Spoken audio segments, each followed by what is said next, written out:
Okay, så ser vi, hvad der sker. Vi ser her på kortet til venstre. Nu kører vi ind over noget, der har været sprøjtet. Det hele er lukket. Når vi kommer herhen, hvor der er et stykke, der ikke er sprøjtet, nu begynder den at åbne og lukke, ligesom der er behov for. Og så skulle den gerne lukke ned, når vi kommer herhen. Det gør den også. Godt, nu er de lukket alle sammen. Nu kører vi ind over noget, der er sprøjtet. Nu vil vi lige prøve at se, hvad der sker, når vi kommer hen over markgrænsen. Så sprøjter det hele. Så kan vi lige prøve at køre sådan lidt på skrå hen over markgrænsen.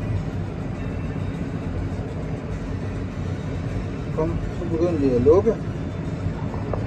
Så sprøjter ikke udenfor der. Perfekt.